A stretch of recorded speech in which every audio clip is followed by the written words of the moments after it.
Todos estamos fascinados con los asesinos en serie. Después de todo, no estarías aquí si prefirieras escuchar dramas de época mientras haces cosas cotidianas como cocinar, limpiar, conducir o dormir.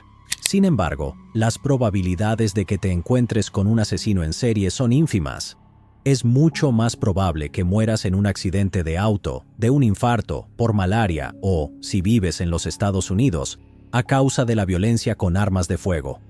En el año 2020, 21.570 personas fueron asesinadas en los Estados Unidos y se estima que el 2% de esas personas fueron asesinadas por un asesino en serie.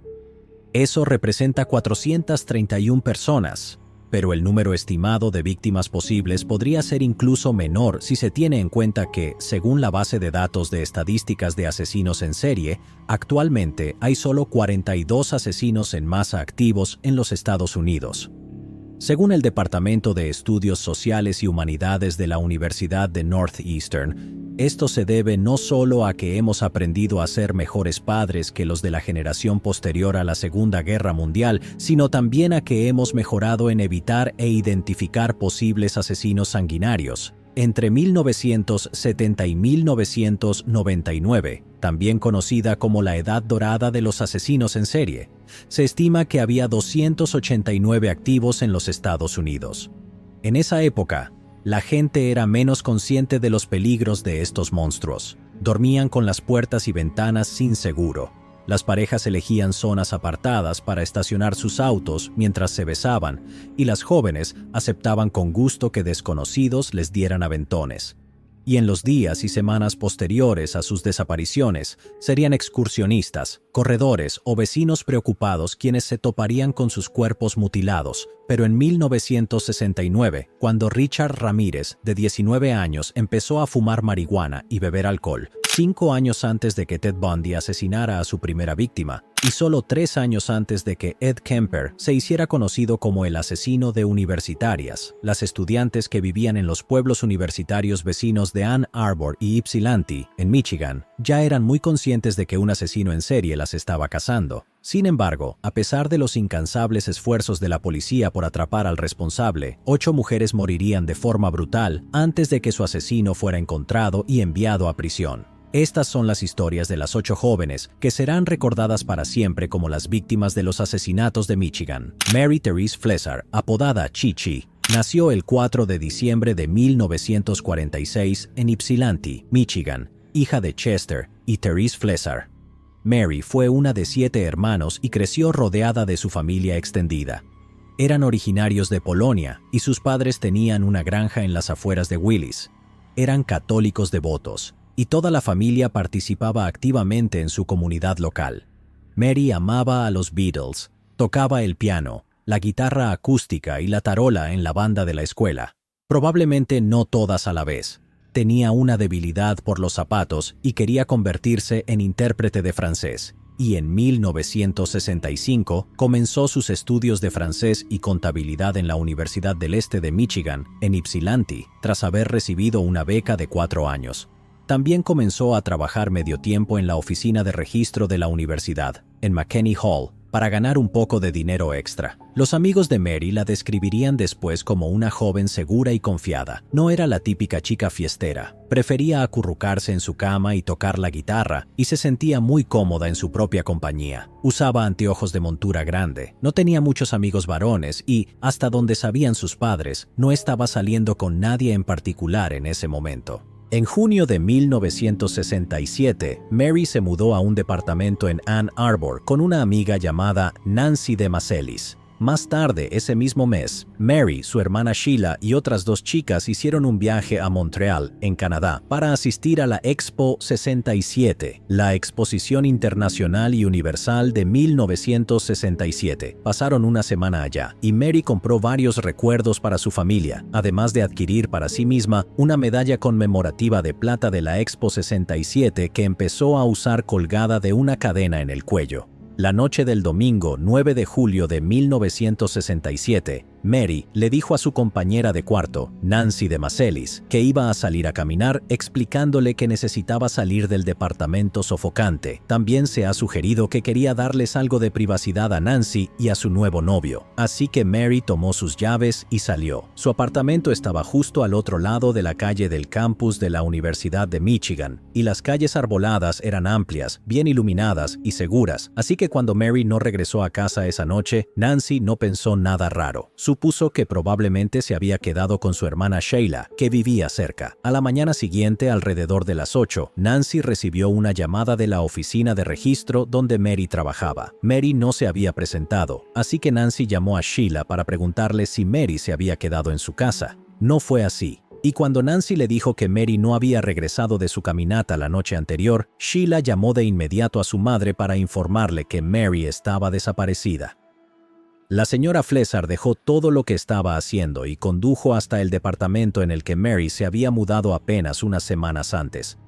A simple vista, todas sus pertenencias seguían allí, incluyendo su bolso y su licencia de conducir. Lo único que faltaba era la ropa que llevaba puesta la noche anterior, la medalla de la Expo 67 que llevaba colgada al cuello y sus llaves. La señora Flesar llamó a su esposo desde el departamento de Mary y le dijo que su hija estaba desaparecida. Juntos, ambos se dirigieron a la policía de Ypsilanti y reportaron la desaparición de su hija de 19 años ese mismo día. Ahora, normalmente aquí es donde se explica que la policía no se tomó en serio la desaparición, y no lo hizo. Bueno, Ann Arbor y Ypsilanti son ciudades universitarias y durante el ciclo escolar, la población se disparaba a más de 50,000 personas.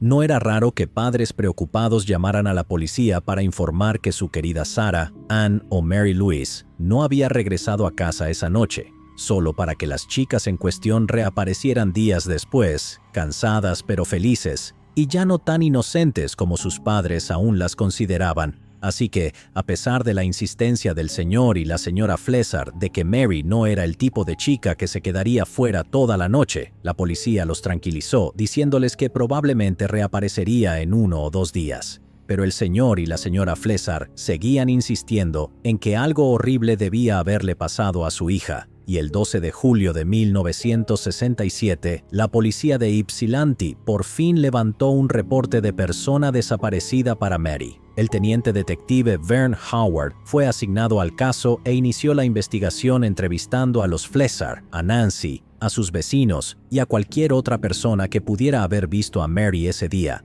Esto le permitió establecer una línea de tiempo del día en que Mary desapareció. Esa mañana de domingo, Mary había asistido a misa en la iglesia católica de St. John en Ypsilanti.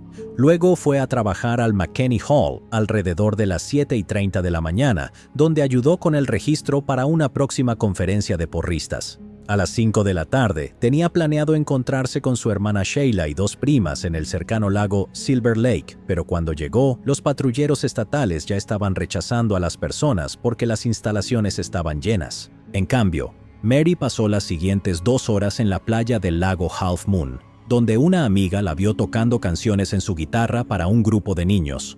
Sheila y las primas llegaron al departamento de Mary y Nancy alrededor de las 7:30 de la noche para saludar y recoger un libro, pero Mary aún no había regresado, así que se fueron.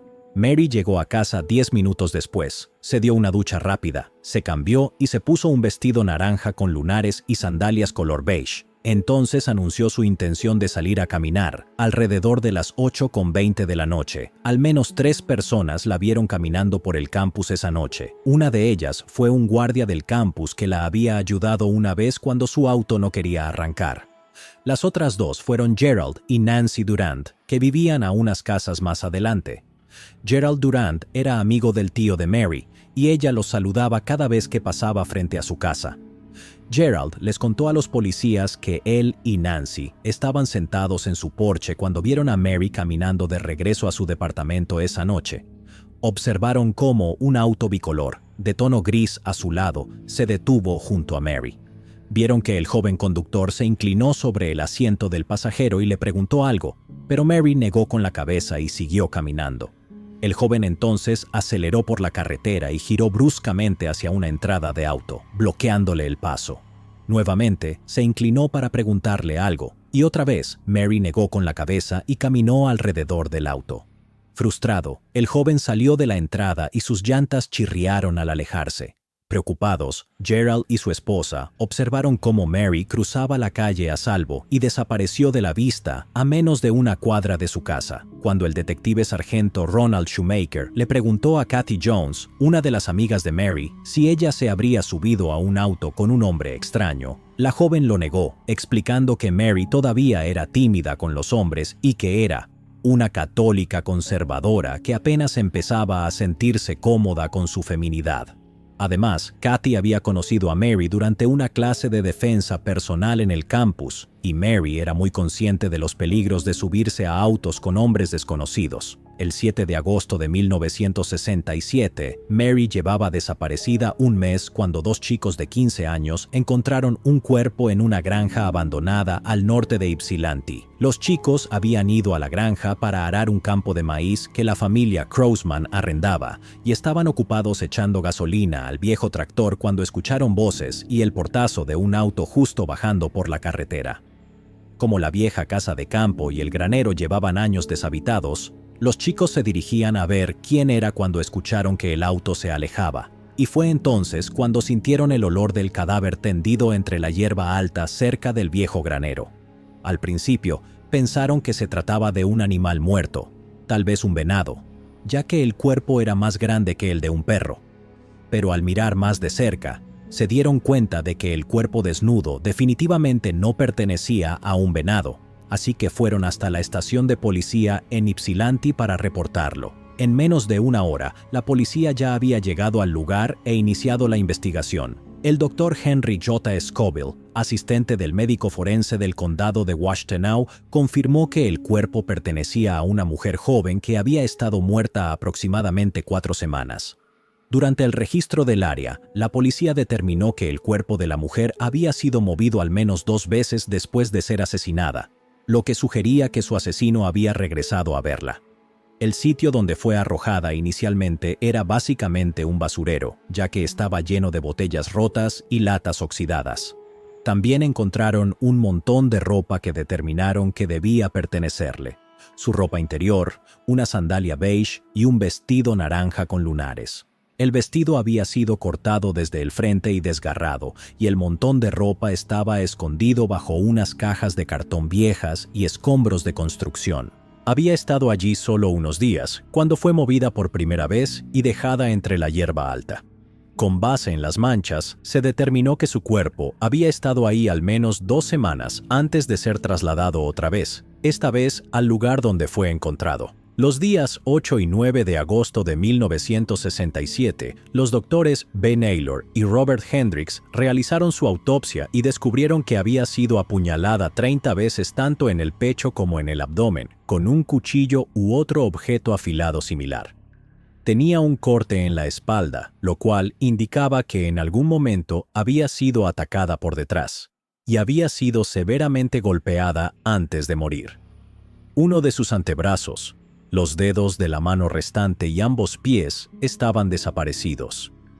No habían sido cortados con una sierra ni con una hoja, y los patólogos no creían que se tratara de animales, ya que parecía que alguien había utilizado un objeto contundente para romper sus huesos antes de remover las partes faltantes del cuerpo. Dado que su cuerpo estaba tan descompuesto, la policía presentó una de las sandalias color beige que había sido encontrada cerca del primer sitio donde fue abandonado el cuerpo al señor y la señora Flesar, quienes confirmaron que en efecto pertenecía a su hija. Luego, Mary fue identificada positivamente a través de registros dentales, y su cuerpo fue llevado a la funeraria para su entierro. La policía no tenía pistas por seguir ni sospechosos que interrogar, pero poco antes del funeral de Mary, la policía recibió una llamada de la funeraria. Según Harold Britton, uno de los empleados, un joven había visitado el lugar y pidió ver el cuerpo de Mary, alegando que era amigo de la familia.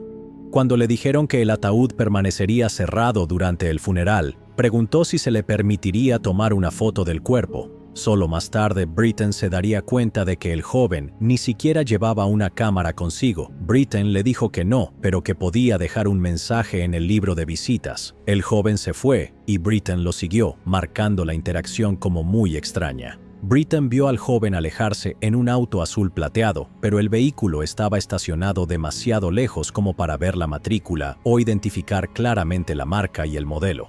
Aún así, pensó que parecía un Chevrolet. Britton sí le dijo a la policía que el tal señor extraño era un hombre blanco, de entre 18 y 20 años, medía aproximadamente 1,78 m, tenía complexión media, llevaba una camisa blanca de manga larga, pantalones negros y mocasines. Pero cuando se les preguntó a los Flesar si la descripción les resultaba familiar, le dijeron a la policía que no conocían a nadie que encajara con esa descripción. La policía incluso llegó al punto de consultar a un psicólogo clínico llamado Dr. Marks y le pidió si podía darles alguna idea del tipo de persona que estaban buscando. Dato curioso. Esto fue aproximadamente 5 años antes de que el Buró Federal de Investigaciones formara la Unidad de Ciencias del Comportamiento y comenzara a estudiar a los asesinos en serie.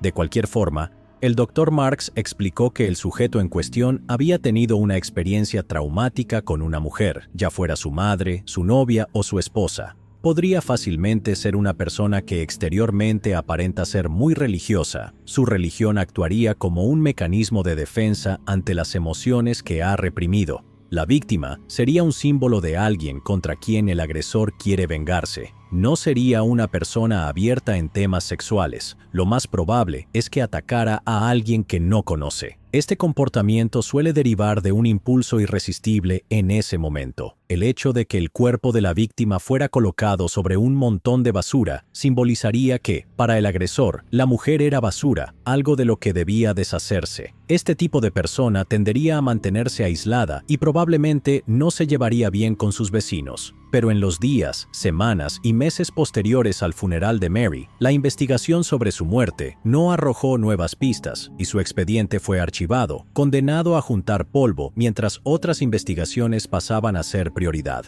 Joan Elspeth Schell nació el 1 de diciembre de 1947 en New Paris, condado de Sheboygan, Wisconsin, y su familia se mudó a Plymouth, en Michigan, donde asistió a la escuela secundaria Plymouth. Joan conoció a Dale Schultz en su último año de preparatoria y comenzaron a salir. Dale tenía la imagen del chico rebelde y los padres de Joan no aprobaban la relación. Tampoco ayudaba que el rebelde Dale fuera un año menor que Joan. Cuando terminó la escuela, Dale la siguió a la Universidad del Estatal de Michigan, MSU, por sus siglas en inglés, donde Joan estudiaba la carrera de arte. A pesar de las protestas de sus padres, Joan pasaba cada minuto posible con Dale. Luego, Dale abandonó los estudios en su primer año en la universidad. Tuvo problemas con la policía por allanamiento de morada y evitó por poco ir a prisión al aceptar enlistarse en el ejército. Después de todo, la guerra de Vietnam seguía en marcha y los jóvenes no estaban precisamente haciendo fila para luchar en nombre de los Estados Unidos, pero eso significaba que Dale no podría ver a Joan tan seguido como quería, así que, en abril de 1967, desertó para poder ver a Joan en Plymouth. Dale fue localizado y llevado por la fuerza a Fort Gordon, Georgia. En junio, volvió a desertar, viajando por autobús durante 12 horas y media desde Georgia hasta Ypsilanti, para pasar el fin de semana con Joan, con quien secretamente se comprometió. Por dulce que suene, ese tipo de comportamiento solo es aceptable en novelas románticas, y cuando Dale desertó de nuevo el 29 de junio de 1968, se emitió una orden de arresto en su contra. Dale regresó a Ann Arbor, donde se mudó a un departamento con algunos de sus amigos, quienes aceptaron esconderlo de las autoridades. Ahora usaba el nombre de Jason Court y encontró trabajo como mesero en un restaurante. Joan y sus amigas también acordaron hacer todo lo posible para asegurarse de que Dale no fuera enviado a luchar a Vietnam, y los dos enamorados soñaban con pasar el resto de sus vidas juntos.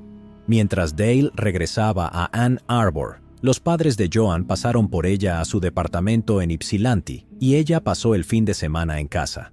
En la tarde del 30 de junio de 1968, la familia volvió a Ypsilanti, donde cenaron juntos antes de dejar a Joan en el departamento que compartía con su mejor amiga, Susan Colby. Apenas Joan puso un pie en el departamento, Susan le dijo que Dale había llamado para avisarle que ya estaba en Ann Arbor. Joan lo llamó de vuelta y le dijo a Dale que iba a tomar el último autobús hacia Ann Arbor para poder verlo. Joan empacó rápidamente algunas cosas en un bolso de hombro rojo. Susan aceptó acompañarla y las dos chicas caminaron hasta la parada de autobús más cercana, alrededor de las 10:30 de la noche. El siguiente autobús hacia Ann Arbor llegaba a las 11:15, pero cuando el autobús por fin llegó a la parada donde esperaban, ya venía lleno, así que el conductor no se detuvo. Frustrada, Joan le dijo a Susan que pediría un aventón a Ann Arbor si era necesario, pero que pasara lo que pasara, esa noche vería a Dale. Poco después, un coupé rojo de 2 puertas con toldo negro se acercó a ellas y Joan levantó la mano para pedir un aventón. El auto se detuvo junto a la acera y Susan notó que había 3 hombres en el auto. Uno de ellos le preguntó a Joan, ¿quieres que te llevemos? Y cuando ella les dijo que quería ir a Ann Arbor, los 3 hombres aceptaron llevarla. Sonriendo, Joan se volteó hacia Susan y prometió, «Te llamo cuando llegue a Ann Arbor». El rostro del conductor estaba en las sombras, pero Susan vio cómo un hombre alto, de cabello castaño oscuro y complexión media, salió del auto y echó el asiento hacia adelante. Entonces, Joan se subió al asiento trasero y se sentó junto a un joven de cabello rubio. El auto arrancó, pero en lugar de seguir por la avenida Washtenaw en dirección a Ann Arbor, el auto dio la vuelta y regresó por donde había venido. Inquieta, Susan volvió al departamento a esperar la llamada de Joan, pero cuando Dale llamó al departamento a las 12:35 de la madrugada y preguntó por Joan, Susan tuvo que decirle que Joan se había subido a un auto con 3 hombres desconocidos y que, para ese momento, ya debería haber llegado a Ann Arbor.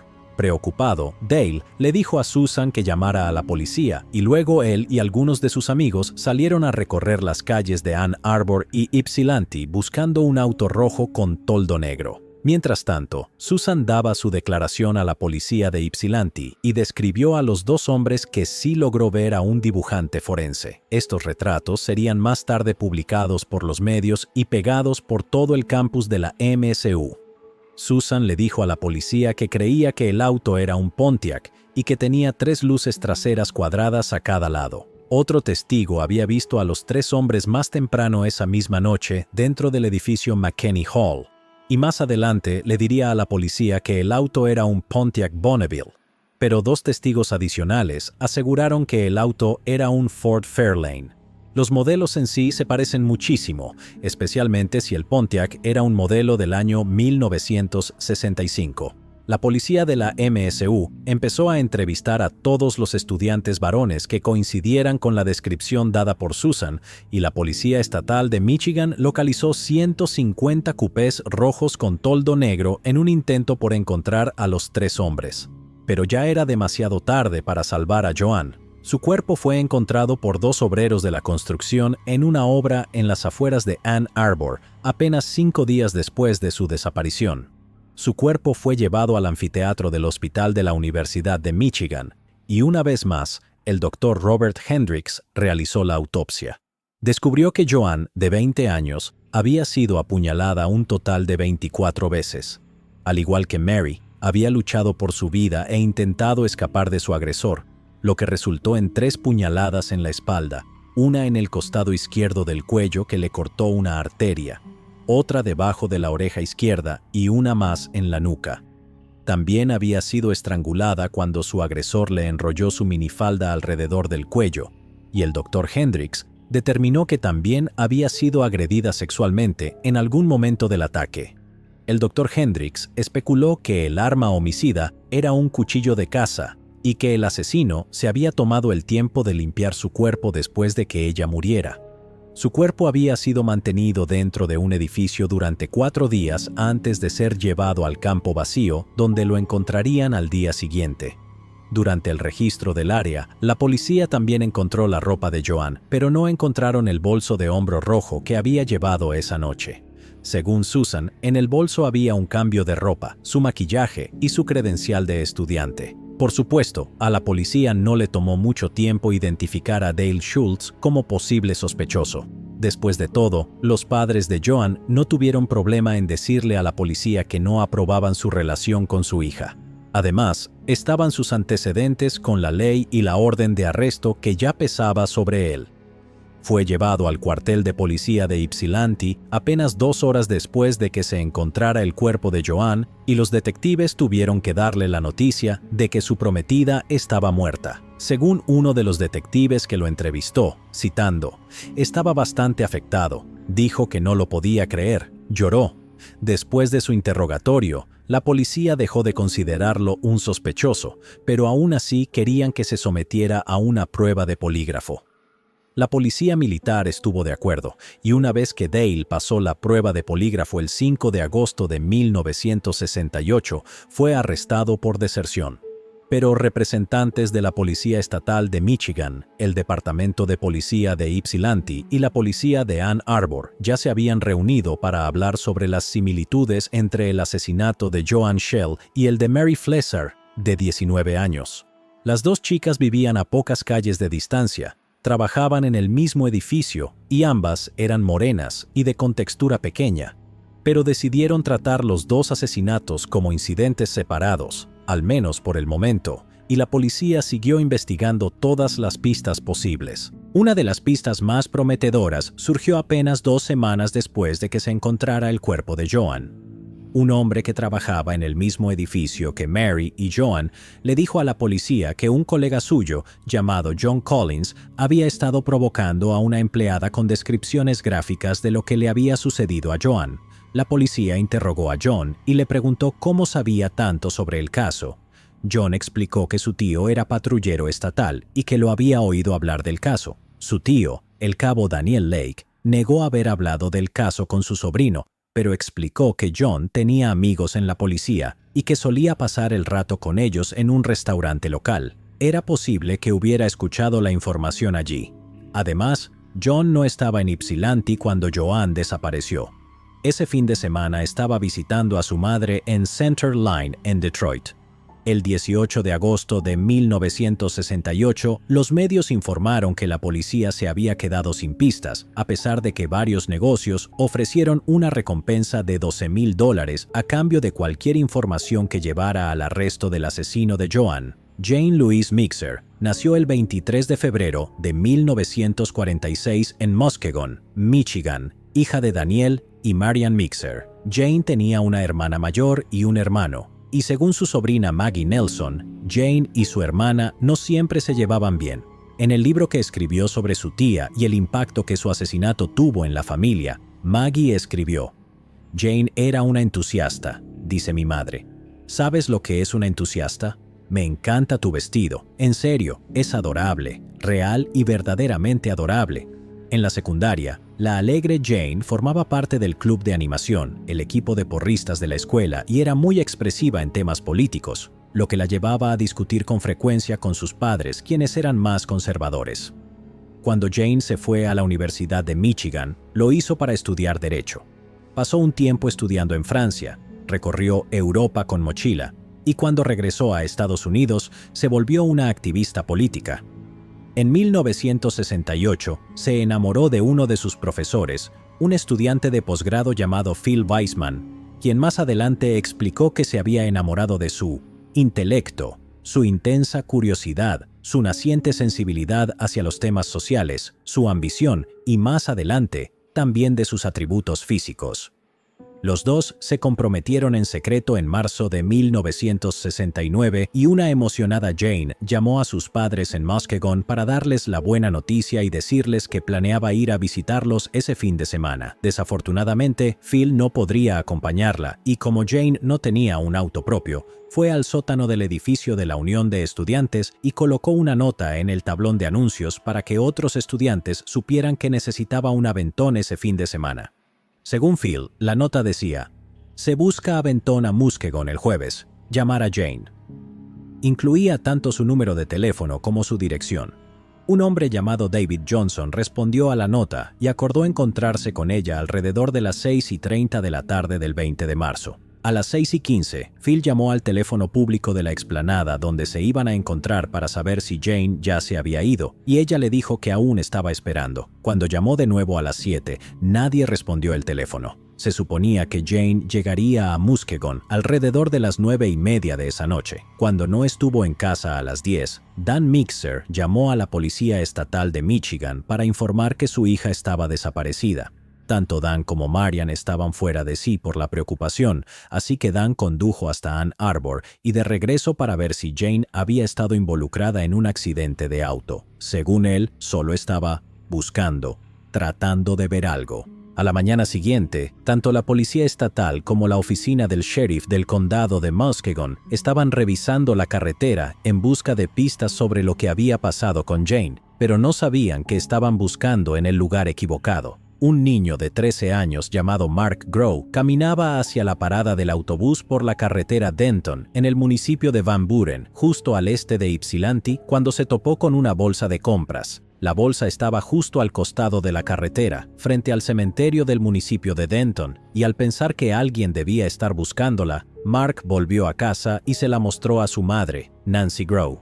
Nancy le dijo a Mark que regresara rápido a la parada del autobús o llegaría tarde a la escuela, y luego revisó el contenido de la bolsa. Adentro encontró lo que parecía ser un regalo de cumpleaños envuelto, tarjetas de cumpleaños, libros y reportes mecanografiados. Pero en el fondo de la bolsa también notó algo que parecía sangre. En lugar de llamar a la policía, como haría cualquier persona sensata, Nancy se subió a su auto y condujo hasta el cementerio. Allí, a unos 30 metros dentro del mismo, vio el cuerpo de una mujer de cabello oscuro tendido sobre una de las tumbas. El cuerpo estaba cubierto en su mayor parte por una capa impermeable de nylon amarilla, pero era evidente que la mujer estaba muerta. Así que Nancy volvió corriendo a su auto y fue a la casa de su hermana. Le contó lo que había visto y juntas llamaron a la policía. En el lapso de una hora, llegaron patrulleros estatales, detectives del Departamento de Policía de Ypsilanti y agentes de la oficina del sheriff del condado de Wayne.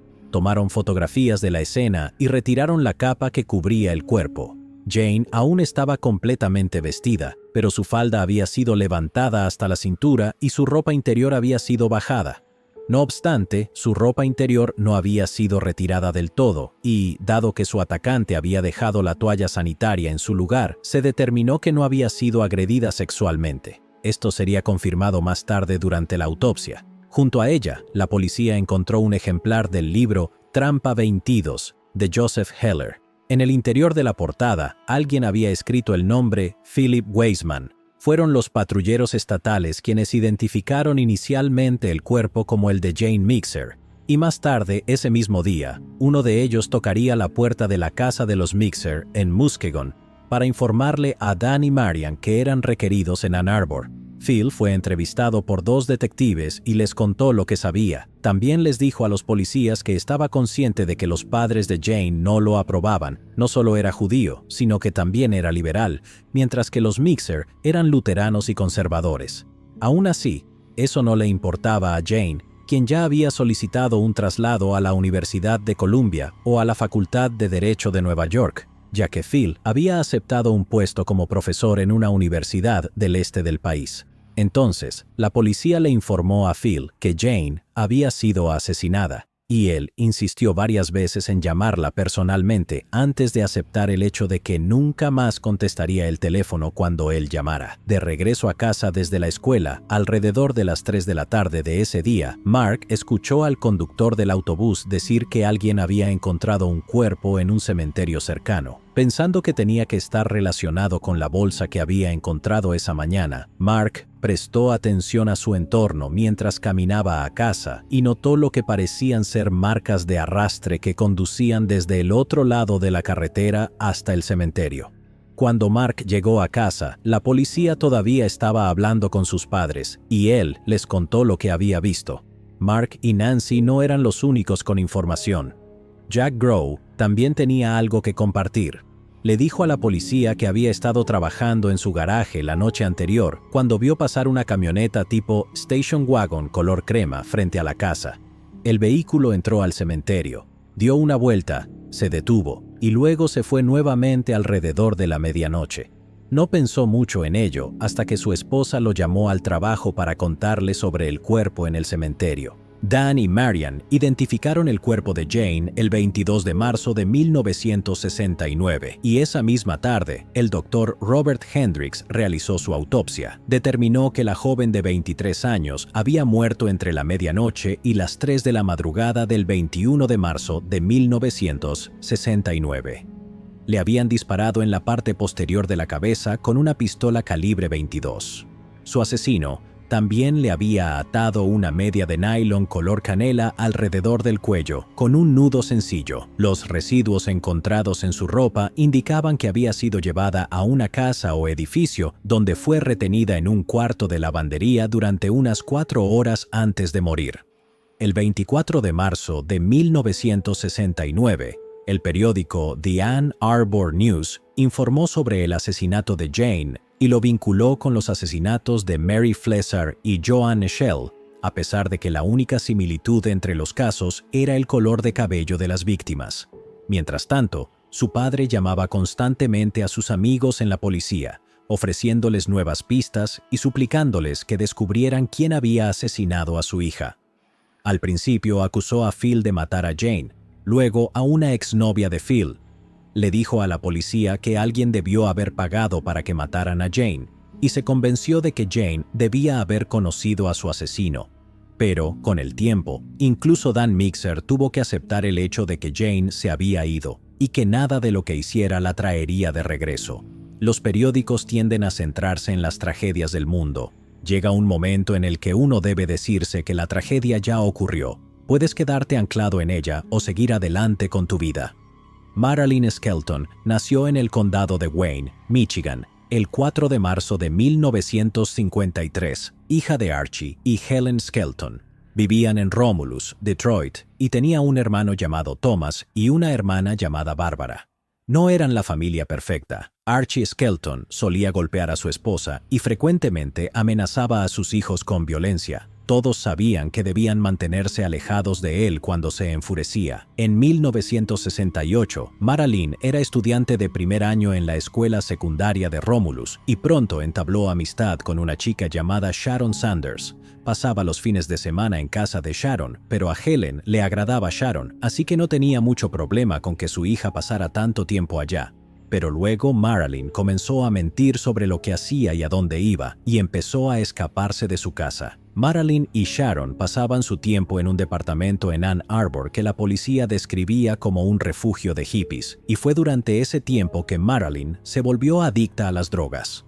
Fueron las autoridades escolares quienes se dieron cuenta de que algo no andaba bien con Marilyn y llamaron a la policía del condado de Wayne, pidiéndoles que enviaran a alguien para reunirse con la joven de 15 años adicta a las drogas. Fue entonces cuando la oficial de policía del condado de Wayne, Beverly Scannell, conoció a Marilyn. Más tarde explicaría que, citando sus palabras, Marilyn lo probó todo: marihuana, anfetaminas, heroína y LSD.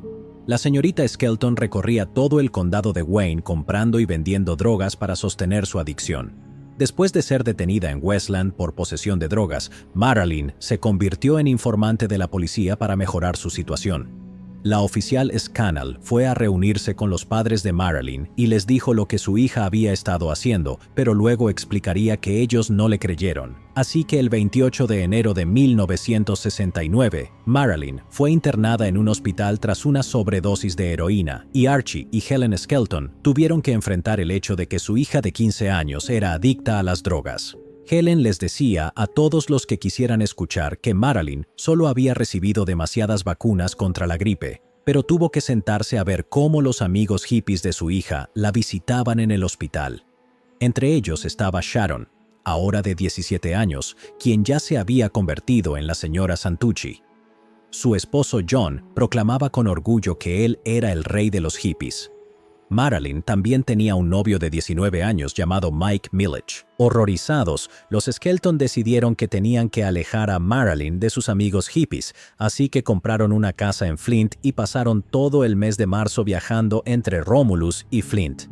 Pero Marilyn, ahora de 16 años, no planeaba mudarse a Flint y les dijo a sus padres que pensaba casarse con Mike.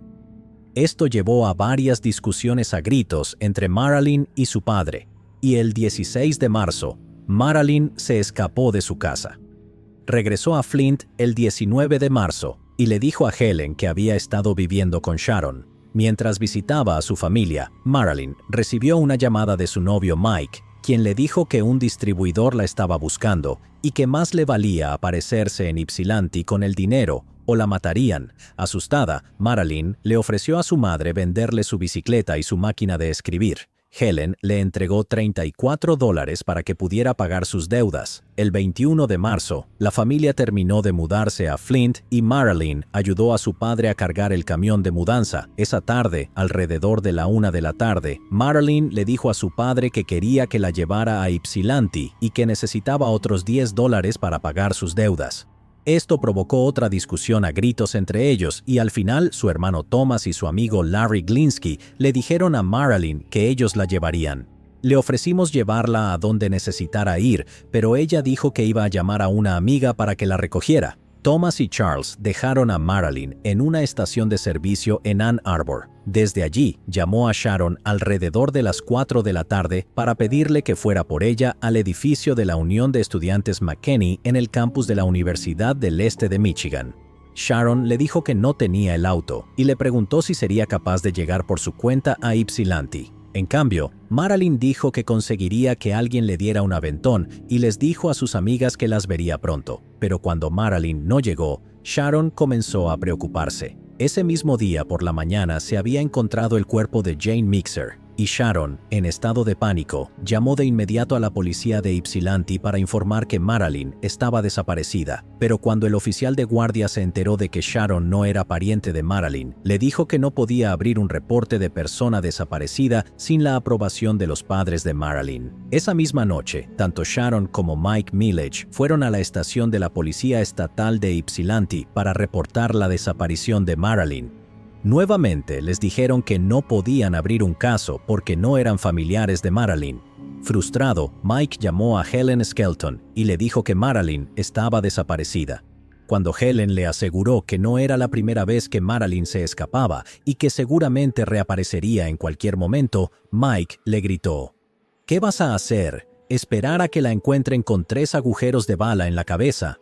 Mike llamó varias veces esa noche para exigir que se presentara el reporte de persona desaparecida y presentó uno él mismo ante el departamento del sheriff del condado de Wayne ese mismo día, pero sus constantes llamadas surtieron efecto. Poco después de la medianoche del 24 de marzo, Archie y Helen fueron a la jefatura de policía de Ypsilanti y reportaron la desaparición de Marilyn. Más tarde, ese mismo día, Helen esperó a que Archie se fuera al trabajo para regresar a la estación de los patrulleros estatales en Ypsilanti y le dijo al cabo Kia Seto que no era la primera vez que Marilyn se escapaba.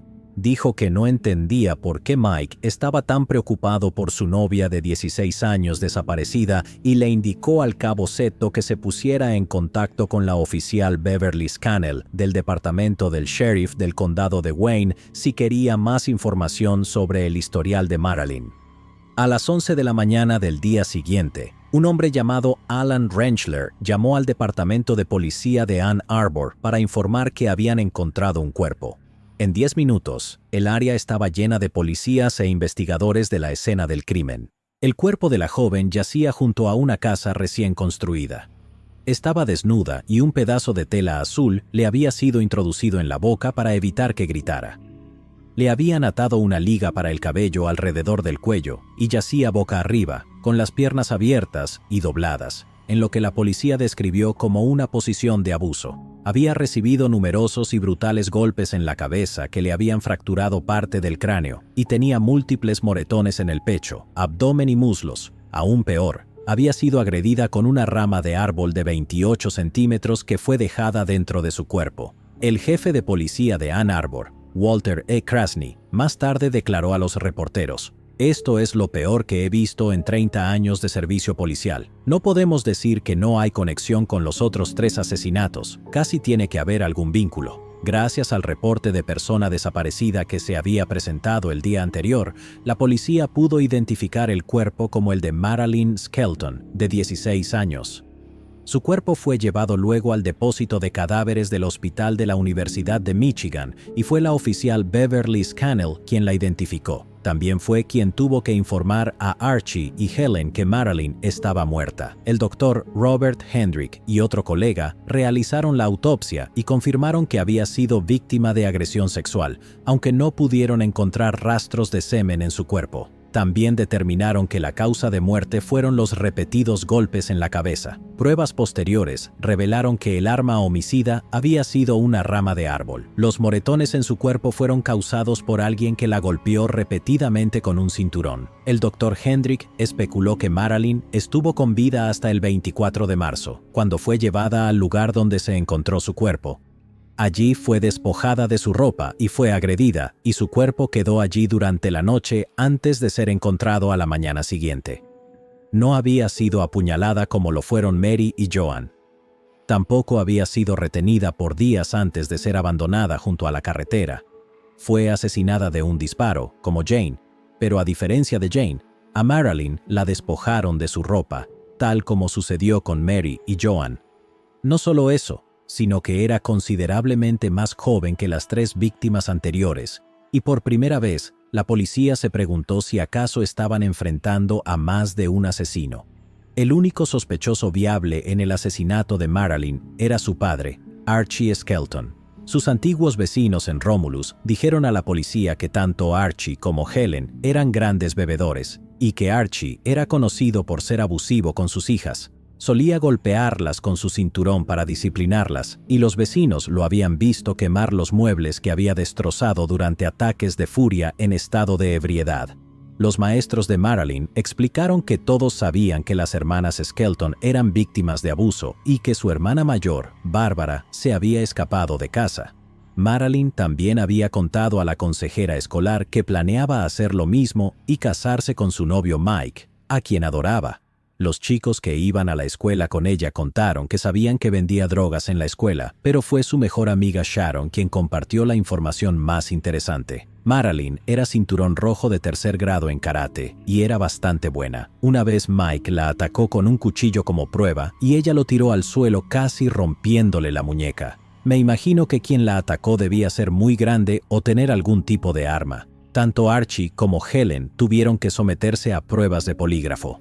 Ambos admitieron haber estado en casa la tarde del 21 de marzo. Archie negó saber cómo Marilyn había llegado a Ann Arbor y también negó haberla asesinado. El técnico del polígrafo dijo a los investigadores que Archie Skelton era un abusador y un mentiroso, pero que había dicho la verdad cuando explicó que no había asesinado a su hija. Poco después, los medios comenzaron a referirse a la serie de asesinatos sin resolver como los asesinatos de Michigan. En los días siguientes a la muerte de Marilyn, el fiscal del condado de Washtenaw, William Delhay, formó un grupo especial dedicado a investigar los crímenes. Este equipo estaba compuesto por miembros de los 5 departamentos de policía que trabajaban en el caso y operaban desde el seminario católico Holy Ghost Fathers, ubicado a mitad de camino entre Ann Arbor e Ypsilanti, y se reunían una vez por semana para compartir notas y cualquier pista nueva. Pero sin que ellos lo supieran, el hombre que llegaría a ser conocido como el Destripador de Ypsilanti apenas estaba comenzando. Dawn Louise Basom nació el 28 de noviembre de 1955 en Ypsilanti, hija de Louis y Cleo May Basom. Era la menor de 4 hermanos. Su padre falleció cuando Dawn tenía 9 años, y Cleo continuó criando a sus 4 hijos por su cuenta. En 1969, las 2 hijas mayores ya se habían ido de casa y los hermanos de 14 y 13 años, Louis Jr. y Dawn, seguían viviendo con su madre. Los vecinos explicaron que Dawn era una marimacha que solía jugar en el patio delantero con su hermano y que ambos saludaban a los autos que pasaban. Harold Goodman, director de la escuela secundaria West Junior en Ypsilanti, explicó que Dawn era una estudiante promedio a buena, con una disposición alegre. Sus amigas dijeron a los reporteros que Dawn tenía muchas amigas y era popular en la escuela. Tenía una habitación única decorada de una manera que jamás había visto. Las paredes tenían enormes calcomanías de guitarras y portadas de discos pegadas por todas partes. La mamá de Dawn permitía que los chicos fueran a su casa a escuchar música. Dawn organizaba muchas fiestas tranquilas. Le encantaba bailar y era una dulce niña de 13 años que aparentaba ser mayor de lo que realmente era. En abril, Dawn tiñó su cabello castaño claro de rubio fresa. Cuando Karen, de 17 años, la reprendió por ser irresponsable semanas después de que el cuerpo de Marilyn Skelton fuera hallado, le advirtió que había un asesino serial suelto y que todas las mujeres jóvenes en Ypsilanti y Ann Arbor estaban siendo extremadamente cautelosas. Según Karen, Dawn se burló de su advertencia y le dijo: «Solo está matando a chicas de cabello oscuro. Ahora soy rubia». A las 5 de la tarde del 15 de abril de 1969, Dawn, de 13 años, salió de su casa para reunirse con algunos amigos en una zona descuidada de Ypsilanti llamada The Pot Town. Llevaba puestos aretes de perlas de plástico, una chaqueta blanca de plástico, una blusa blanca de algodón, un suéter naranja de lana y pantalones ajustados de nylon azul. El cuñado de Dawn la llevó en auto y la dejó con sus amigos y un nuevo interés amoroso, un chico de 17 años llamado Earl Kidd.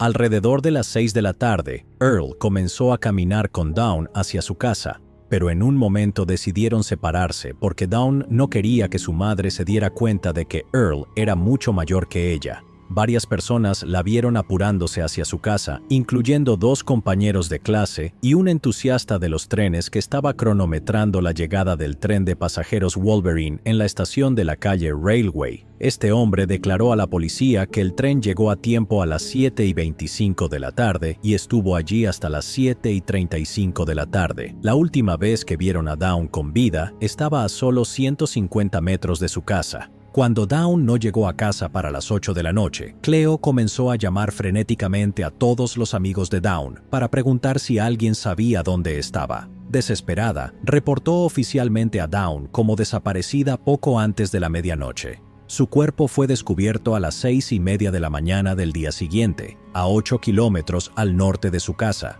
Fue identificada positivamente por el oficial William Maholland, quien explicó que su hija era amiga de Dawn. El cuerpo de Dawn había sido abandonado al costado de la carretera. Su ropa estaba desgarrada y estaba desnuda desde los hombros hacia abajo. Un trozo de tela blanca había sido metido en su boca para impedirle gritar. Había sido agredida sexualmente. Su asesino también había enrollado un trozo de cable eléctrico alrededor de su cuello para estrangularla y la había apuñalado 7 veces. Además, tenía múltiples cortes en el pecho y el abdomen. Dawn murió por estrangulamiento. La policía encontró uno de sus zapatos más adelante en el camino, lo que les hizo sospechar que había sido asesinada en otro lugar.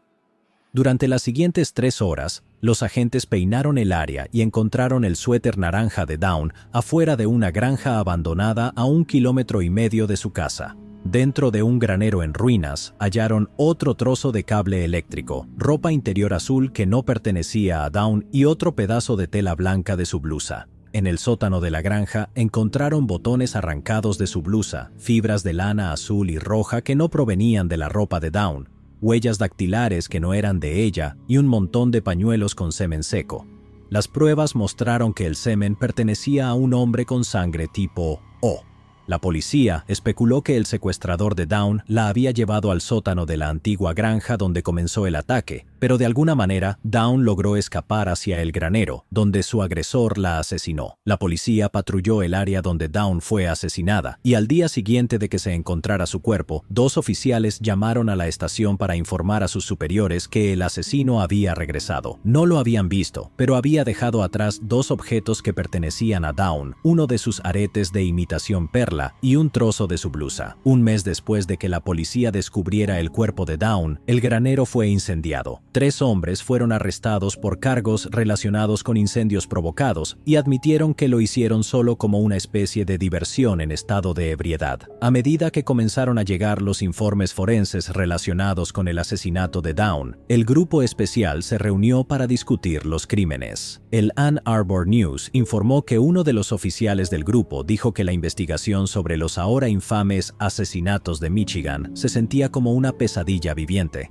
Citando sus palabras: «Siento como si estuviera viendo una película que ya vi 3 veces, y el final es decepcionante cada vez». A pesar de la detallada evidencia forense y las múltiples declaraciones de testigos que habían logrado reunir, la policía no tenía pistas viables. The Ann Arbor News reportó que el fiscal Delhay podría haber estado considerando conceder inmunidad a cualquier persona que pudiera brindar información sobre el asesino. Según Delhay, alguien en esta zona conoce al asesino. Quizás estuvo con él en el momento de alguno de los asesinatos. Esa persona puede ayudarnos a atraparlo y podría salvar una vida, si tan solo decide llamarnos. También informaron que la recompensa por información relacionada con el caso ya ascendía a $30,000, y The Freelance Star reportó que mujeres en todo Ypsilanti y Ann Arbor estaban tomando precauciones, como armarse con navajas automáticas y con un producto de defensa personal recién inventado llamado gas lacrimógeno o mace. Muchas universitarias dicen que han adoptado un sistema de compañero, caminando acompañadas por un amigo hombre o por lo menos en grupo de 3 personas al salir de noche. El día del funeral de Dawn, Sandra Flesar, la hermana menor de Mary Flesar, escribió una carta que fue publicada en The Ypsilanti Press. Decía: ¿alguna vez has caminado de clase en el campus sin mirar por encima del hombro por miedo a que alguien te esté observando? Yo número. ¿Alguna vez un extraño te ha sonreído y tú quisiste devolverle la sonrisa, pero tuviste miedo de hacerlo? A mí me ha pasado. ¿Alguna vez has conducido por la carretera Geddes sin que se te escapara una lágrima? Yo número. Soy la hermana de una de las víctimas de los asesinatos brutales y pervertidos que han ocurrido en esta comunidad en los últimos 2 años. Mi hermana fue la primera, la hermana de quien será la última. Muchos leerán esta carta y se tranquilizarán pensando, eso no me puede pasar a mí. Pero yo creo que, después de 5 asesinatos, ya debería ser evidente que los asesinos no respetan a nadie y que cualquiera de ustedes podría ser el siguiente. Creo que es momento de que la gente de esta comunidad ejerza sus derechos como ciudadanos y haga su parte para que se haga justicia. Por eso hago un llamado personal, no solo por mí, sino por todas las chicas jóvenes que se ven forzadas a vivir con este miedo constante por nuestras propias vidas. El llamado es que ustedes, el público, den un paso al frente y compartan cualquier información que pueda, de alguna manera, estar relacionada con estos asesinatos. Y el llamado de Sandra funcionó. Más de 800 reportes fueron enviados. Mujeres ofrecieron a sus novios y esposos como posibles sospechosos. Más de 1,000 delincuentes sexuales ya condenados fueron interrogados y descartados como sospechosos, y miles de hombres fueron interrogados y puestos bajo vigilancia, lo que incluyó al menos a 2 oficiales de policía. Ambos fueron posteriormente descartados como sospechosos.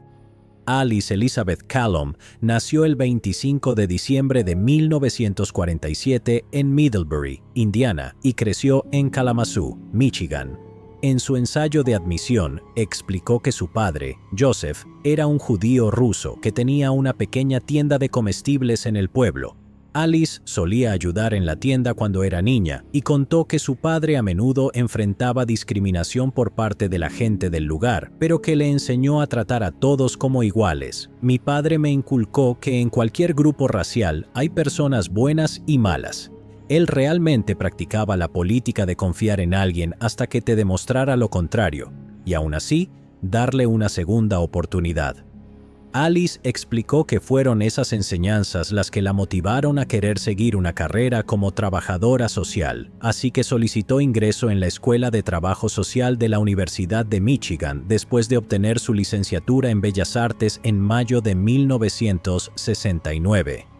Vivía en un departamento no muy lejos del campus y era descrita como una persona seria, agradable, concienzuda y tranquila. Tenía interés en la fotografía y estaba tomando un curso adicional de fotografía ese verano. Su arrendador explicó que su única queja era que usaba demasiada agua cuando revelaba sus fotos. Un amigo suyo, Ben Kologi, más tarde explicaría que estaban trabajando juntos en un ensayo fotográfico sobre las casas y granjas antiguas de los alrededores. Durante esos 3 meses probablemente visitaron todas las granjas abandonadas del área y se habían vuelto cercanos. Estábamos tomando fotos en una granja abandonada de Pontiac Trail. Colgando del techo había un tramo de cable eléctrico, anudado en un extremo como si fuera una horca. Alice puso su cabeza dentro y me pidió que le tomara la foto. Pensaba que sería una toma graciosa. Alice había convertido su closet en un cuarto oscuro y ambos pasaban tardes enteras revelando sus fotografías allí. El 7 de junio de 1969, Alice, de 21 años, desapareció. Fui al departamento de Alice el sábado por la noche. Ella dejó las impresiones flotando en el agua de enjuague y las imágenes empezaron a dañarse. Colgué las fotos y esperé a que regresara. A las 11 de la mañana del domingo llamé a la policía de Ann Arbor para reportarla como desaparecida, cuando no volvió en toda la noche. Los vecinos de Alice reportaron haberla visto sentada en el porche esa tarde, hablando con un amigo. Esa noche salió para asistir a la fiesta de cumpleaños de otro amigo en el Depot House, una antigua estación de trenes convertida en sala de conciertos para bandas locales. Alice vestía una blusa morada, una minifalda blanca, pantimedias, mocasines marrones y un impermeable distintivo con rayas horizontales multicolores. Llevaba aretes largos colgantes, una diadema y lentes de contacto. También cargaba una cartera que contenía un planeaba usar en la fiesta. Nadie está seguro de si Alice llegó o no a la fiesta. Un testigo aseguró haberla visto besando a un hombre alto, de cabello oscuro, con barba y bigote, antes de irse del lugar en un Volkswagen rojo alrededor de las 3 de la madrugada del domingo, pero nadie más pudo corroborar su historia. Al día siguiente, 3 adolescentes encontraron el cuerpo parcialmente vestido de una mujer que había sido dejado al costado de la carretera, cerca de una granja abandonada. La mujer aún llevaba puesto un impermeable con rayas multicolores, pero su blusa morada, su sostén y su ropa interior habían sido cortados de su cuerpo y arrojados a un lado. Su minifalda fue encontrada cerca del lugar. El cuerpo fue llevado a la morgue del Hospital de la Universidad de Michigan y el Dr. Hendrick realizó la autopsia. Determinó que la mujer había sido apuñalada al menos 4 veces en el cuello y el pecho, pero la causa de muerte fueron 2 disparos en la cabeza realizados con un arma de fuego calibre 22. Una herida en el pulgar derecho indicaba que ella intentó evitar que su agresor le disparara. El Dr. Hendrick confirmó que había sido agredida sexualmente en algún momento durante el ataque y que su atacante había usado su minifalda para limpiarse. Su cuerpo había sido trasladado en algún momento después de su muerte y los investigadores determinaron que había sido asesinada a poca distancia cerca de la entrada de la empresa Washtenaw Sand and Gravel. Ben Koloji fue quien la identificó. Citando sus palabras: "La imagen de Alice muerta sobre la plancha es algo que nunca olvidaré. La identifiqué y el policía le dijo al técnico forense etiquétala y se alejó fríamente. La policía me retuvo toda la noche y diferentes departamentos me interrogaron por turnos en equipos. La policía registró el departamento de Alice y encontraron la fotografía de ella con lo que parecía una soga alrededor del cuello. Una vez más, Ben fue llamado para ser interrogado y tuvo que repetir la misma historia. La policía no mostró ni decencia ni cortesía e hicieron preguntas demasiado personales sobre nuestra relación sexual. Fui tan acosado que deseé no haberla conocido nunca. Alguien filtró mi nombre a la prensa y perdí muchos amigos por el escándalo mediático". Los padres de Alice también viajaron a Ann Arbor, donde fueron rodeados por la prensa que quería saber si estaban ahí para reclamar el cuerpo de su hija. Un Joseph Callum, afligido, gritó a las cámaras: "No quiero su cuerpo, la quiero viva. No vine aquí por su cuerpo. No voy a reclamar su cuerpo. Voy a decirle a otras chicas que no vengan a esta universidad. Es demasiado grande. No les importa nada más que el dinero y la política. No voy a enterrarla. Que la entierren en el jardín del presidente. Trabajé demasiado para criarla y enviarla aquí. No quiero que esté muerta". Alice fue enterrada en Kalamazoo y en las semanas siguientes a su muerte, su nombre fue añadido a la lista de asesinatos no resueltos atribuidos al destripador de Ypsilanti. En los días posteriores al asesinato de Alice, la gente de Ann Arbor e Ypsilanti se desesperaba cada vez más por poner fin a esta pesadilla constante. Un grupo en particular decidió que ya habían rezado lo suficiente. El señor y la señora Allen reunieron a un grupo de ciudadanos preocupados que querían terminar con los asesinatos y decidieron recurrir a la ayuda de un psíquico. El héroe en cuestión sería Peter Hurkos, un hombre de 58 años, médium autoproclamado de los Países Bajos, que gustaba de involucrarse en investigaciones de asesinatos. Hurkos afirmaba que había desarrollado la habilidad de usar percepción extrasensorial, PES, después de caerse de una escalera y quedar en coma. Luego se mudó a Los Ángeles y usó esta habilidad recién adquirida para iniciar una nueva carrera como psíquico de celebridades. Más tarde, Hurkos afirmaría que también había participado en la investigación del caso del estrangulador de Boston y en la investigación del asesinato de la actriz Sharon Tate, cuando en realidad simplemente se había presentado sin invitación y exigido hacer una lectura para la policía. El fiscal general Edward W. Brooke explicó que la descripción del estrangulador de Boston dada por Hurkos era sorprendentemente parecida a la que habían recibido de los testigos. Cuando Hurkos visitó la escena del asesinato de Sharon Tate, le dijo a la policía que ella había sido asesinada como parte de un supuesto ritual de magia negra llamado Guna Guna. Por supuesto, más tarde se sabría que Charles Manson y sus seguidores serían hallados culpables del asesinato, y luego Hurkos afirmaría que él había sido quien dio el nombre de Manson a la policía. Hurkos también insistía en que el hombre que la policía sospechaba que era el estrangulador de Boston, es decir, Albert DeSalvo, era inocente. Sin embargo, las pruebas de ADN vincularían más tarde a DeSalvo con al menos uno de los asesinatos. Y a pesar de afirmar que había sido pieza clave en la resolución de 27 casos criminales en 17 países, nadie apoyaba su versión. Decían que solo rondaba por ahí y hablaba sin cesar, sin aportar nada útil a la resolución de los casos. Además, todas las pistas que tan felizmente le daba a la policía habían sido tomadas de los reportes en los medios sobre los casos que supuestamente investigaba. Aún así, Hurkos quería $2.500 a cambio de prestar sus servicios, lo que equivaldría hoy a unos $21.350, pero los Allen solo lograron reunir $1.100, apenas suficiente para cubrir sus vuelos y gastos por una semana. Pero Hurkos estaba sin dinero y su representante lo convenció de que cualquier publicidad era buena publicidad. Así que voló a Michigan el 21 de julio, donde le dijo a la prensa que estaba ahí para exorcizar al demonio del condado de Washtenaw. Recibió un breve informe sobre los 6 asesinatos que la policía estaba investigando y luego compartió con la prensa sus predicciones hasta el momento. Según un reporte en el Ann Arbor News, Hurkos describió al asesino como un homosexual enfermo que obtiene satisfacción de matar mujeres. Dijo que el asesino lleva a las chicas a una granja y hace el amor con ellas.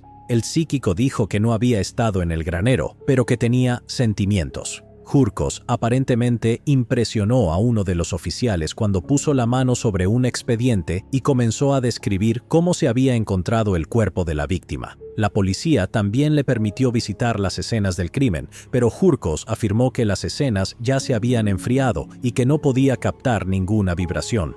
Pidió acceso a las pruebas recolectadas por la policía, pero el fiscal Deley se negó a darle acceso a la ropa que las mujeres llevaban cuando murieron. Hurkos regresó a su motel, el Inn America, y pasó la noche disfrutando de la atención de los locales, quienes estaban fascinados con el psíquico de celebridades de Los Ángeles. Luego pasó su tiempo en la ciudad haciendo turismo y hablando con sus admiradores. Pero en su tercer día en la ciudad, Hurkos supuestamente recibió una llamada de un hombre que le dijo que se fuera antes de enfurecer al monstruo que rondaba por sus calles y terminara con sangre fresca en las manos.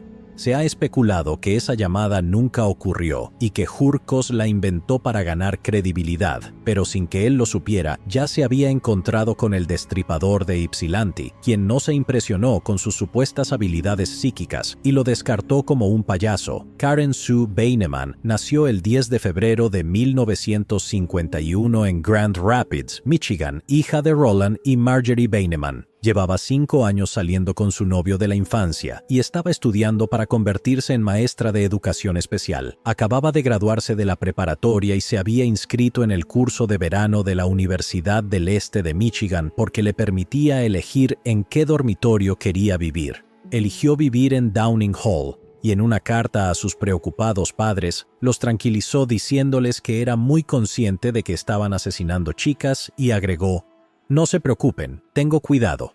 La tarde del miércoles 23 de julio, Karen y dos de sus nuevas amigas almorzaron juntas antes de irse a clases, y luego Karen se fue de compras. El día anterior, había encargado una peluca en una tienda llamada Wigs by Joan y se dirigía a recogerla cuando un joven en una motocicleta le preguntó si quería que la llevara.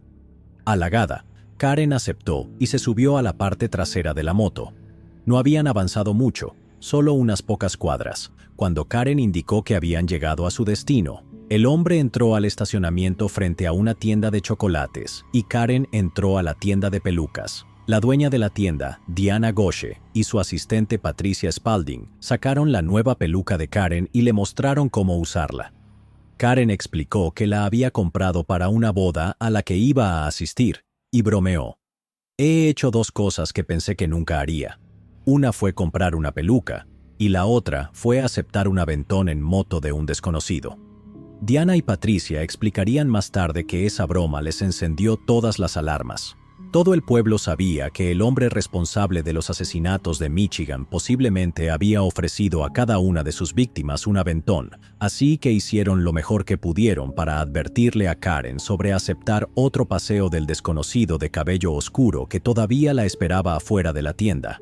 Mientras Karen estaba ocupada, Diana salió e intentó mirar bien al joven, pero en lugar de sostener su mirada, él bajó la barbilla y giró el rostro. Diana volvió a la tienda y le dijo a Karen: «Dile que el viento va a arruinar tu nueva peluca», y le ofreció llevarla ella misma. Pero Karen solo les agradeció su amable ofrecimiento, volvió a subirse a la motocicleta y desapareció.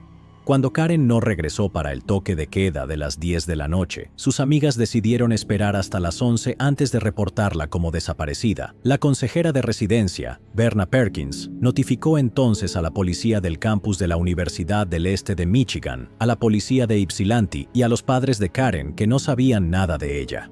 Roland Beineman llamó a la Policía Estatal de Michigan alrededor de la medianoche, y la policía de Ypsilanti comenzó a investigar su desaparición esa misma mañana del jueves. La investigación los llevó a la tienda Wigs by Joan, donde Diana y Patricia pudieron confirmar que habían visto a Karen el día anterior. Dijeron que Karen llevaba una blusa sin mangas de tela liviana con rayas azules y blancas, un par de jeans cortados y sandalias de cuero. Explicaron que después de que Karen salió de la tienda, se subió a la parte trasera de una motocicleta con un hombre al que nunca había conocido antes. Diana lo describió de la siguiente manera: parecía tener poco más de 20 años, complexión atlética, medía aproximadamente 1,83 m tal vez. Tenía un aspecto pulcro, con el cabello castaño corto. Cuando notó que lo estaba observando, desvió la mirada. Patricia explicó que la motocicleta parecía una Honda 450 y que tenía espejos laterales cuadrados, pero Carol Viecherka, quien trabajaba en la tienda de chocolates al lado, dijo que la motocicleta era una Triumph británica de color azul que había sido modificada con accesorios cromados. Les dijo a los investigadores que era aficionada a las motos y que ni siquiera se había fijado en el tipo que la conducía. La mañana del viernes, un joven patrullero llamado Larry Mathewson asistió a la reunión informativa sobre la desaparición de Karen y le dijo al fiscal superior Booker Williams que había visto a alguien que coincidía con la descripción del sospechoso hablando con otra joven el mismo día en que Karen había desaparecido. El oficial Mathewson explicó que el año anterior había jugado fútbol interfraternidad contra ese sospechoso, así que estaba seguro de que podría averiguar quién era. El fiscal Williams le dio permiso a Mathewson para investigarlo, y una hora después ya tenía un nombre: John Norman Collins. Los antiguos compañeros de fraternidad de John Collins le dijeron al oficial Mathewson que había sido expulsado de la fraternidad por robo, pero que ahora estaba rentando un departamento cerca de allí. El oficial Mathewson fue a esa dirección y encontró a Collins con un amigo, trabajando en un grupo de motocicletas que incluía una Triumph azul. Sin dar a conocer la investigación, Mathewson les preguntó a los dos hombres si habían visto antes a Karen Beineman, y ambos lo negaron. Luego preguntó quién era la mujer con la que Collins había estado hablando el día que Karen desapareció, y Collins explicó que su nombre era Lorraine Kellogg.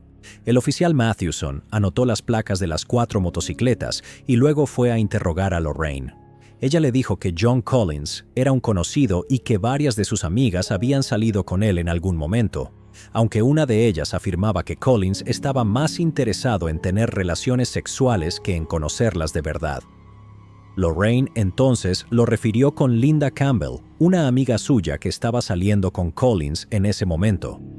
Linda también confirmó que Collins estaba más interesado en sus motocicletas que en ella, y que a menudo la llevaba a pasear por carreteras solitarias en los alrededores del pueblo. Luego le dijo al oficial Mathewson que, después de que el psíquico Peter Hurkos llegó al pueblo, Collins se había mostrado particularmente interesado en conocerlo, pero que luego de hablar con él unos minutos, lo desestimó como un payaso. Citando sus palabras, John dijo que esperaba obtener algo de información interna del psíquico. Hurkos no habló de los asesinatos, pero aún era entretenido de ver. Linda le proporcionó al oficial Mathewson una foto de John Collins y luego él recorrió el pueblo preguntando a los testigos si ese era el hombre que habían visto con Karen Bateman ese día. Ellos confirmaron que sí lo era y el oficial Mathewson presentó su informe esa misma tarde. Esa tarde del sábado, una pareja reportó que el cuerpo de una mujer desnuda yacía al fondo de un barranco, no muy lejos de la entrada de su camino. Lo único que llevaba puesto eran unas sandalias de cuero. En cuestión de minutos, el sheriff Douglas Harvey llegó al lugar y confirmó que el cuerpo probablemente pertenecía a Karen Sue Bateman, de 18 años. Debido a las graves lesiones en su rostro, tuvo que ser identificada mediante sus huellas dactilares. El Dr. Hendrick realizó la autopsia y explicó que Karen había muerto entre 2 y 3 horas después de su última comida, es decir, entre las 3 y las 4 de la tarde del 23 de julio.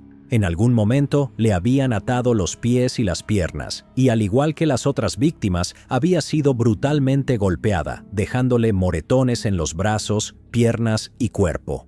Su rostro estaba tan destrozado que uno de sus dientes frontales se había roto por encima de la encía. El Dr. Hendrick explicó que, a pesar de los golpes salvajes en la cabeza, la causa de muerte había sido estrangulamiento.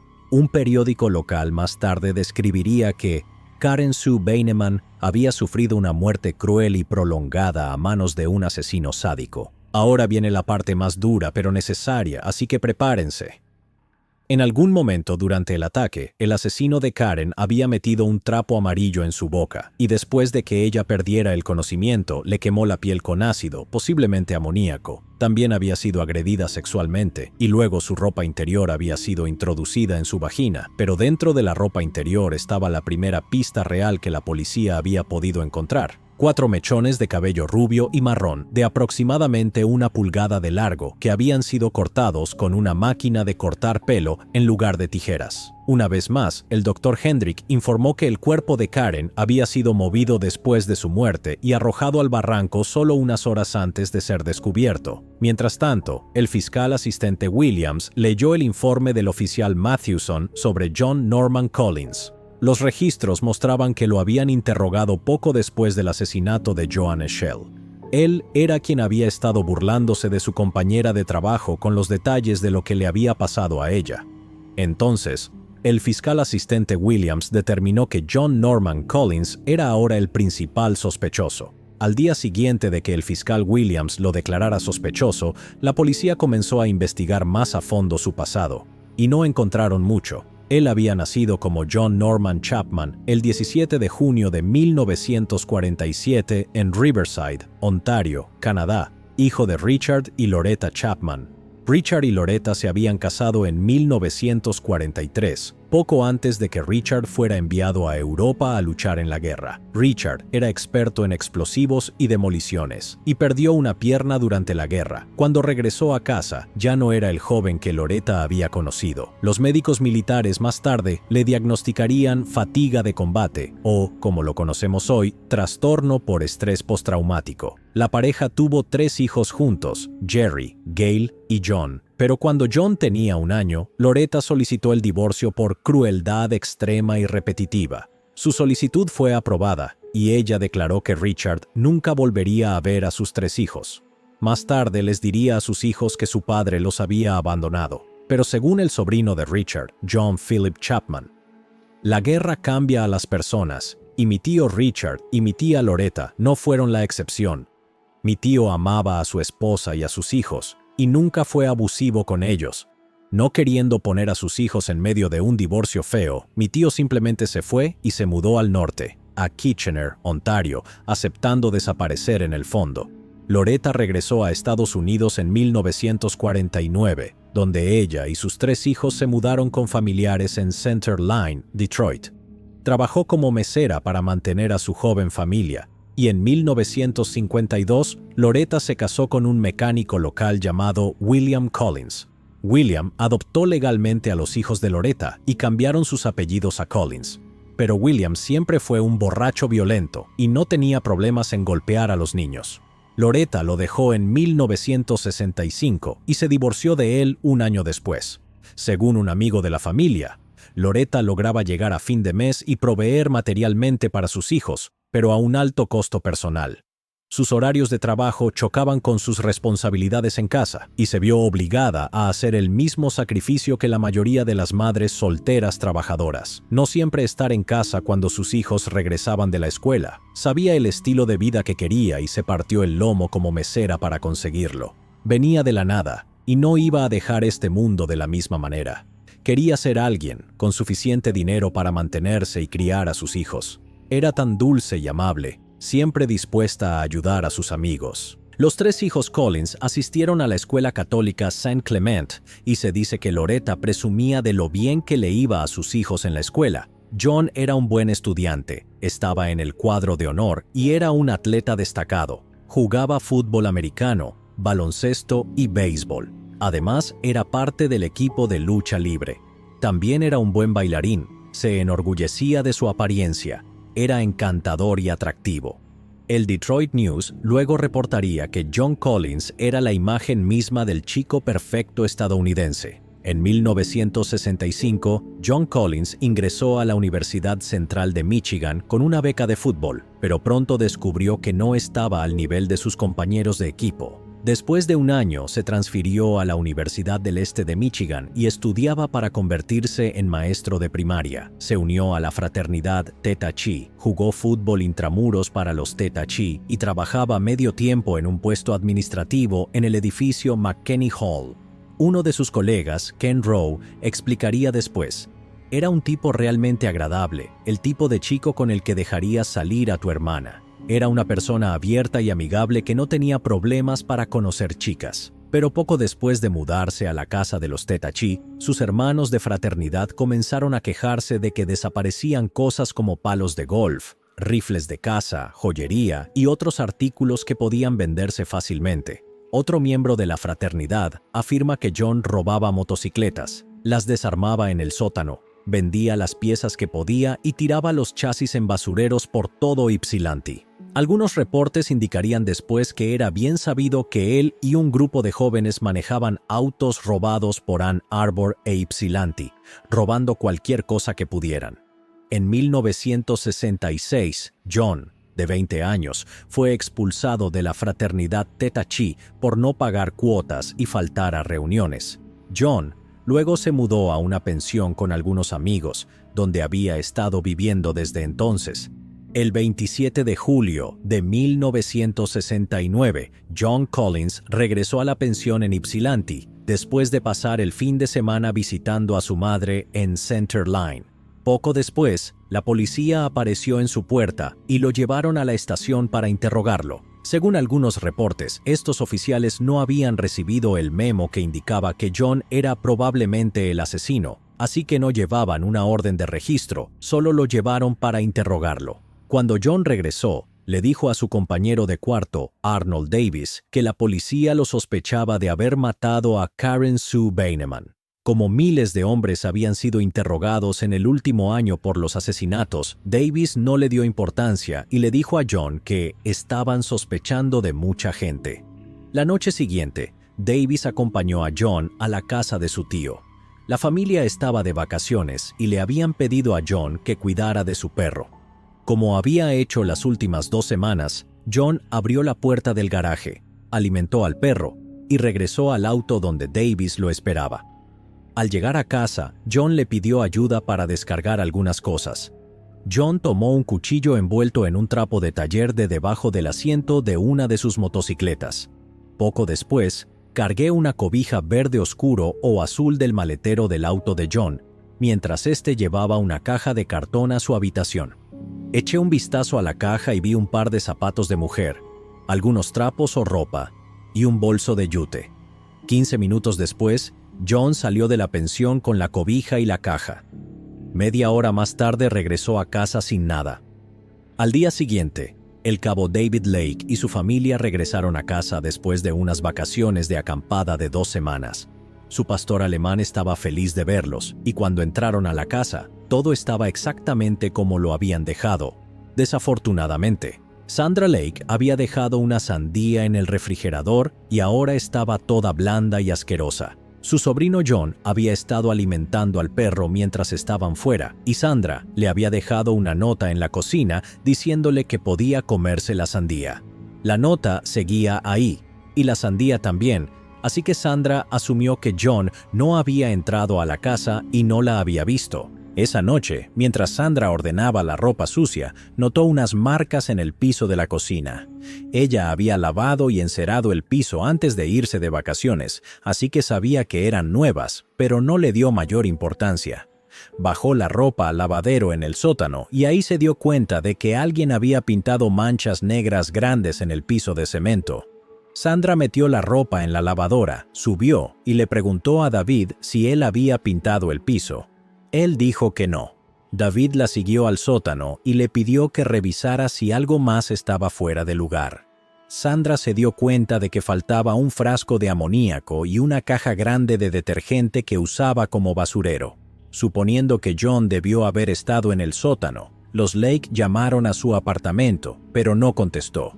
Decidieron llamarlo al día siguiente para preguntarle. A la mañana siguiente, el cabo Lake fue a trabajar a la oficina central de la Policía Estatal de Michigan, donde el comandante lo llamó a su oficina. Ahí, el comandante le informó que su sobrino, John Norman Collins, era ahora el principal sospechoso del asesinato de Karen Beineman y que la policía lo tenía bajo vigilancia.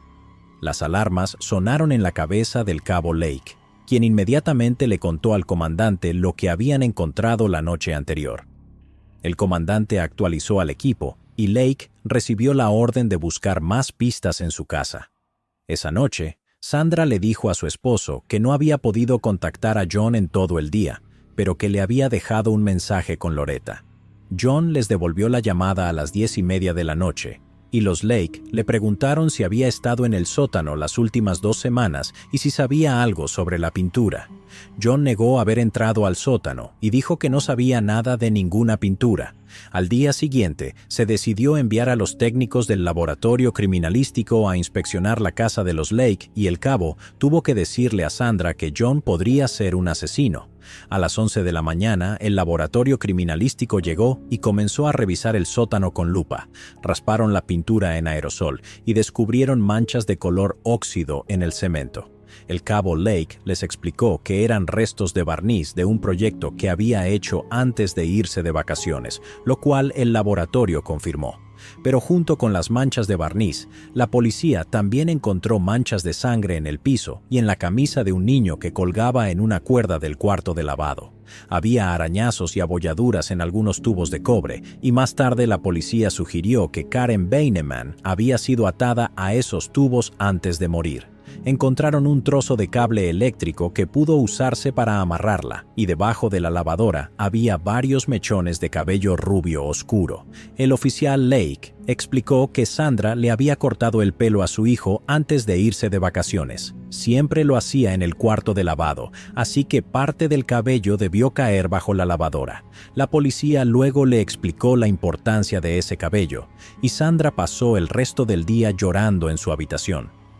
Un día después, el 1 de agosto de 1969, John Norman Collins fue arrestado oficialmente por el asesinato de Karen Sue Beineman. Loretta Collins nunca perdonaría a su hermana por acusar a su hijo de ser un asesino. El arresto de John Norman Collins fue noticia nacional. El 2 de agosto de 1969, Robert Elmer Taylor, fiscal del condado de Monterey en Salinas, California, vio en las noticias los reportes sobre los asesinatos en Michigan. Mientras la periodista describía los crímenes de Collins, el fiscal Taylor notó que el asesinato de Karen Sue Bainman se parecía mucho a un caso reciente que la policía de Salinas investigaba. Roxy Ann Phillips, de 17 años, nació el 21 de marzo de 1952 en Nuevo México y creció en Milwaukee, Oregon. Estaba pasando el verano con la familia Cunas en Salinas. El 30 de junio de 1969 le dijo a la señora Cunas que saldría un momento para enviar una carta a casa y visitar a su amiga Nancy Albrecht. Cuando Roxy no regresó para las 6 de la tarde, la señora Cunas reportó su desaparición, sabiendo que otras 2 jóvenes habían sido asesinadas semanas atrás. La policía buscó durante 2 semanas hasta que encontraron el cuerpo de Roxy en el fondo de un cañón. Al igual que Karen Sue Bainman, Roxy estaba desnuda, excepto por las sandalias. La habían estrangulado con su propio cinturón y su cuerpo fue arrojado allí después de morir. Al entrevistar a su amiga Nancy, esta dijo que Roxy nunca llegó a su casa esa tarde. Nancy también contó que no tenían planes de verse, porque ella tenía una cita esa tarde con John de Michigan.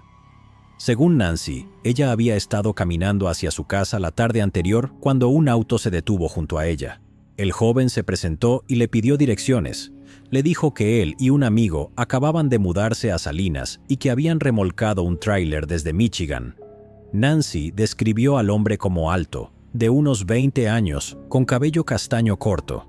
Vestía jeans Levi's y una camiseta, y manejaba un auto plateado. Los dos acordaron una cita para la tarde siguiente, pero él nunca apareció. La policía teorizó que John de Michigan podría haber estado en camino a la casa de Nancy cuando vio a Roxy caminando por la calle y la consideró un blanco más fácil. Siguiendo una corazonada de que John de Michigan y John Collins, el joven de 22 años de Michigan, podrían ser la misma persona, el fiscal Taylor llamó a las autoridades del condado de Washtenaw y les dijo que sus 2 casos podrían estar relacionados. Con su ayuda, la policía de Salinas descubrió que John Collins y un amigo llamado Andrew Manuel habían alquilado un tráiler en junio de 1969. El tráiler nunca fue devuelto. La policía de Salinas lo encontró estacionado detrás de la casa de la familia Manuel. Silver Manuel les contó que su nieto Andrew y su amigo John habían llegado a finales de junio con el tráiler y luego lo abandonaron en un callejón cerca de su casa. Andrew Manuel ni siquiera tuvo la decencia de despedirse de su abuelo de 80 años antes de huir del pueblo con John unos días después. La policía inspeccionó cada centímetro del tráiler, pero no encontró nada. Había sido limpiado tan minuciosamente que ni siquiera quedaba una huella digital que lo vinculara a John Collins o a Andrew Manuel. Sin embargo, el equipo de investigación en Michigan pudo proporcionar a la policía de Salinas el número de placa de un Oldsmobile Cutlass plateado que John Collins manejaba en ese entonces. Determinaron que el auto había sido llevado a un taller en Salinas el 3 de julio. Los empleados confirmaron que el auto tenía un enganche para tráiler en ese momento, pero les pidieron que se lo quitaran. Uno de los oficiales que inspeccionó el lugar donde se encontró el cuerpo de Roxy reportó que había tenido una fuerte reacción alérgica a la hiedra venenosa que crecía en la zona. La policía interrogó a todos los médicos de Salinas y uno confirmó que, efectivamente, un hombre llamado John Collins había acudido a él para tratar una erupción causada por contacto con hiedra venenosa. La policía estatal de Michigan informó que encontraron manchas de sangre en el cinturón de seguridad del Cutlass, así como un trozo de tela roja bajo el asiento del conductor que coincidía con la ropa que Roxy llevaba puesta cuando desapareció.